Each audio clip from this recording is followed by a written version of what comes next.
Clinical Pilates Quick Tips. I'm Mary Thornton, and today we're going to look at a rotational trunk movement called, I call Bowman, or sometimes called arm openings.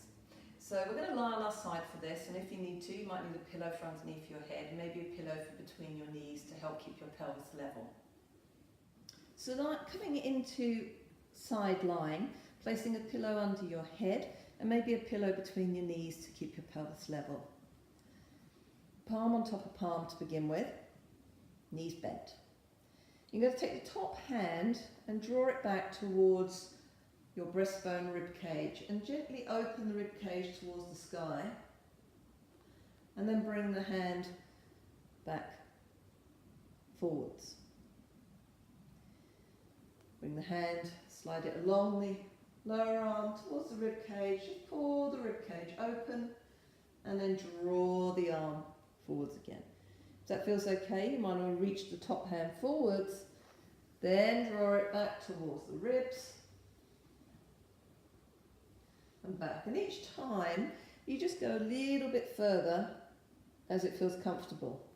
But as the hand comes onto the rib cage, it's a sense of like you're cranking the rib cage open towards the sky and the head is looking towards the sky.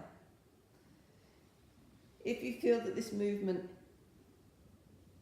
is feeling okay in your mid-back, you can take it a step further by pulling the chest open towards the sky and then maybe taking the arm out by your side so both arms are stretching out, and then bring the arm back in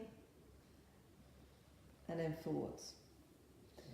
So you just need to be careful when you take this arm out into that full range of movement that two things are not happening.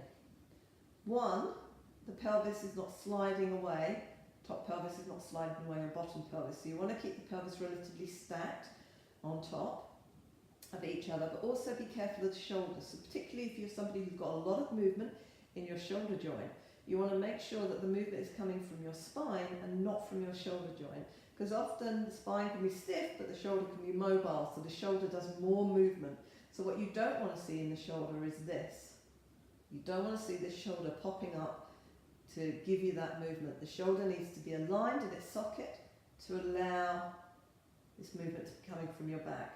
If your shoulder is popping up, you've gone too far for you, and it's better to keep the elbow bent and have the hand on the rib cage and think of the movement coming from the ribs and the spine itself.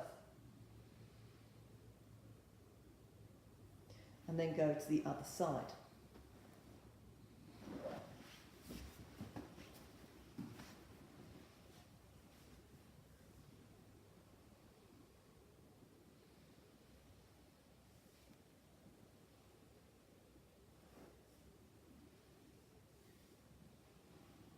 And as you go further open, make sure that the shoulder stays down and the head is pointing towards the sky.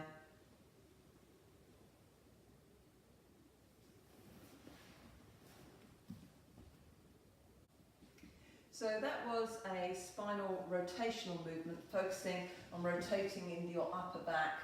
So you're rotating through this upper part of your trunk, being careful at not allowing the shoulder to move too much within its socket. So keeping that hand quite close towards the body to prevent overstressing the shoulder, particularly if you have a hypermobile shoulder that creates too much movement. You want to just keep it in its box and keep the control coming from the centre of the body.